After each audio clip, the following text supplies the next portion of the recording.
They want a conflict with China for a massive global problem which will bring in the global solution, the world government and the world army, to stop it ever happening again, even though they created it in the first place. I've been talking about this now since the mid-1990s, the China thing, and in 2000 they come out and actually say it.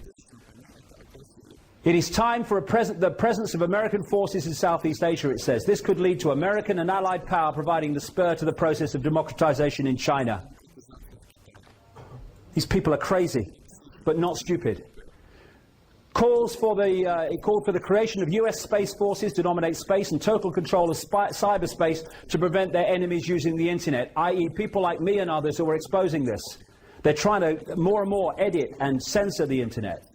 Talks of developing biological, but these are the people we're talking about here, who are saving us from terrorists. Talks of developing biological weapons that can target specific genotypes. This may transform biological warfare from the realm of terror to a politically useful tool.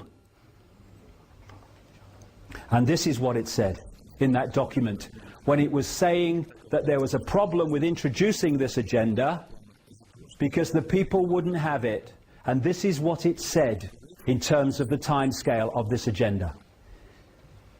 The process of transformation is likely to be a long one, absent some catastrophic and catalyzing event like a new Pearl Harbor. Let's have that again. This process of transformation is likely to be a long one, absent some catastrophic and catalyzing event like a new Pearl Harbor. 1 year after that document was published, 9 months after the people that wrote it came to power in the Bush administration, America had what Bush described at the time as our Pearl Harbor. And everything that has happened since 9/11, that has unfolded off the pages of that document quite demonstrably, has been justified by 9/11. Problem, reaction, solution. And no mainstream journalist has even thought of questioning the official version of 9/11. And we are being told by the left in politics, by often the Greens, though not all of them, I'm talking about the hierarchy, that Bush and Blair lied about everything. Beliar, you remember the posters? Those two lied about everything except the official story of 9/11. They told the whole truth about that in terms of how it was orchestrated. Naivety Anonymous, hello, is that you? I've got some customers for you. And they condemn people like me for having the nerve to raise the subject. Nutter, rubbish. Oh, God. I wrote a book a year, well actually I wrote it immediately after 9/11 and researched it for a year. It came out a year to the month after 9/11. It takes the official story apart. It's a fairy tale. A fairy tale. But it's been justified. It's used to justify this, and that's why it happened. Bullshit. Absolutely. The official story of 9/11 has just left the room. Even academics that rubbished it to start with are saying the official story doesn't make sense. You've got pilot organizations that are saying, pilots against 9/11 and stuff, who were saying there's no way those people who couldn't fly Cessnas could do what they did with those planes. Endless people now. There are engineers organizations against 9/11 who are pointing out that those buildings could never have collapsed as they did because of fire and steel. But no one investigates it. You know, tonight, I think it's at 9 o'clock on BBC Two, we're going to have another farce from the BBC trying to explain why the third building on 9/11, Building 7, collapsed in a mirror of a controlled demolition. And they've taken 7 years and have not yet come up with an explanation for it. And as a result of 9/11, Cheney said it's going to be a long, dirty war against the terrorists. What about a war on terrorism? What does that have that wars between countries don't have? It doesn't have an end that you can point to and say it's over. How do you know when a war on terrorism is over? You don't. That's the idea. That's why they've gone for this. And these are the people protecting us from terrorism. This is John Negroponte, the UN ambassador who was arguing in the UN for the invasion of Iraq. And this is what John Pilger wrote in the New Statesman magazine. How appropriate that John Negroponte is Bush's ambassador at the United Nations. This week he delivered America's threat to the world that it may require to attack more and more countries. As US ambassador to Honduras in the early 1980s, Negroponte oversaw American funding of the regime's death squads, known as Battalion 316, that wiped out the democratic opposition while the CIA ran its Contra war of terror against the neighboring Nicaragua. Murdering teachers and slitting the throats of midwives were a speciality. What did Negroponte go on to be? The man who was the head of US operations in Iraq after the invasion, and then head of the whole of US intelligence for a while. These are the people protecting us from terrorists. These are the people that operate here and provide the excuses here. We must get bin Laden. Oh, really? Oh, yeah. Well, why haven't they got bin Laden? They've got satellite technology that can read your number plate from space. Oh, I've got the number plate, mate. I can't see it. He ain't got a beard. He ain't got a beard. Can't find bin Laden. This is from a Newsnight documentary. For people watching this on the internet, it's a current affairs program in Britain.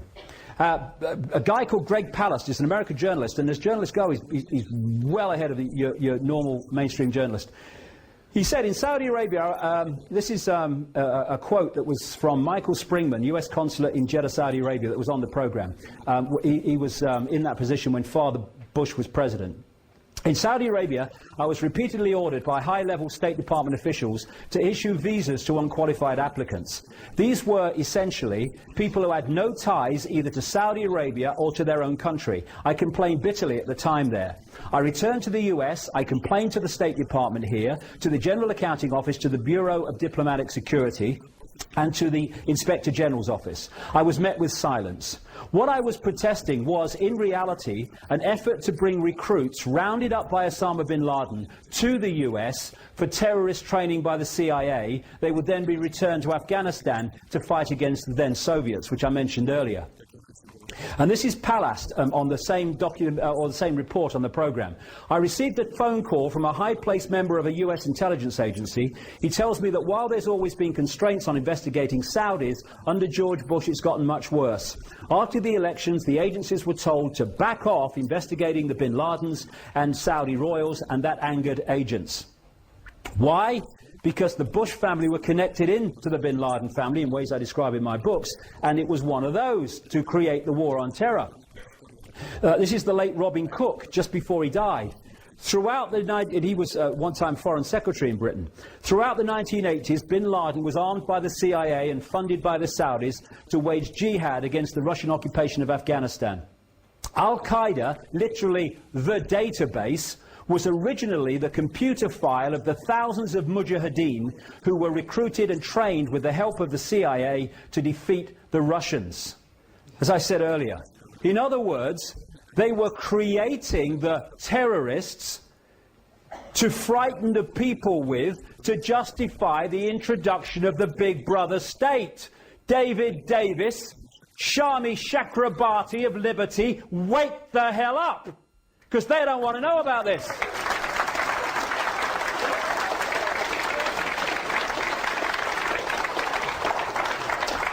Massive connections between the bin Laden family and the Bush family.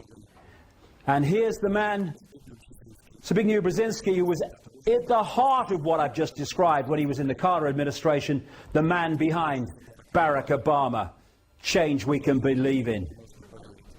This is how the whole thing works. One force controlling both sides to create a movie to manipulate public opinion to accept changes in society that lead to the Orwellian state. Fear.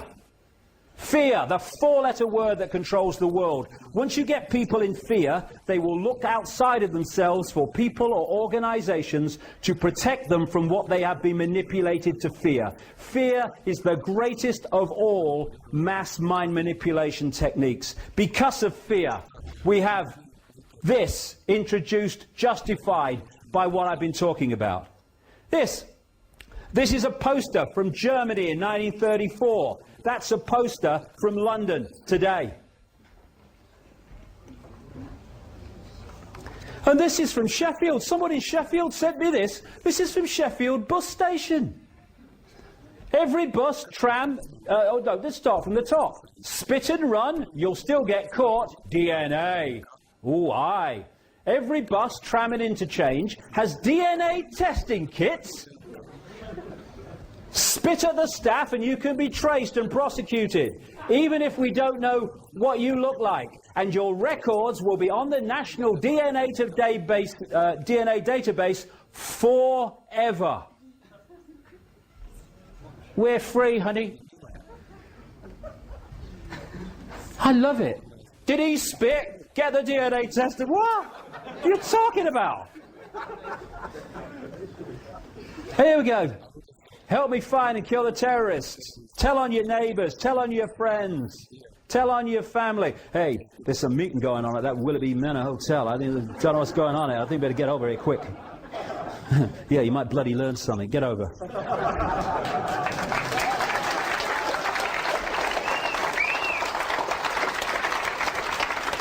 I promise never to question authority.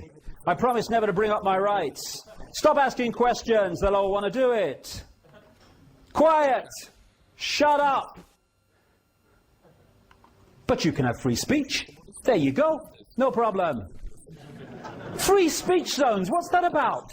Free speech zones. You cannot say what you want here, but you can say it there. I've got a uniform on, so I've got a brain. The internet is fantastic for spreading information, but they're trying to edit that and censor that, as I say, because that's a bad side of the internet for them. But the internet's magnificent if you want to track people and track what they're doing and stuff. This is being justified in the same way. And this is Hitler. I was going to say this earlier, but it's come later. Adolf Hitler proposing the reasons the Gestapo had to be created. An evil exists that threatens every man and woman and child of this great nation. We must take steps to ensure our domestic security and protect our homeland.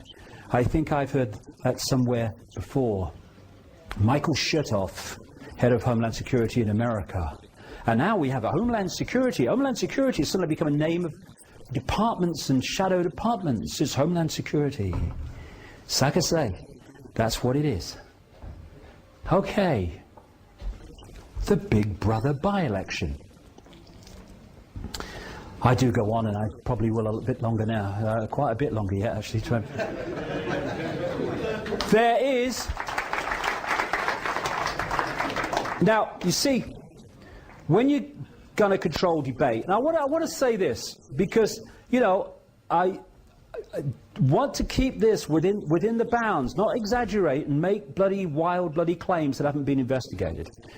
I'm not saying in this little bit that I'm going to talk about now with relation to this by-election that David Davis and Shami Chakrabarti, the head of Liberty, a bit like the Civil Liberties Union in America, I'm not saying they are in full awareness of what I'm going to talk about now. They might be. I have no evidence that they are. I've only been investigating this since I started to realize this election was not what it appeared to be. And I'm not saying that they know. But, you see, the thing is that there's different ways of putting people into places that suit you. If you've got someone of a certain mentality and you put them in a certain place, then you don't have to manipulate them because that mentality is going to play that out the way you want it anyway. They haven't got a clue that actually they're being manipulated. But I don't know. It may be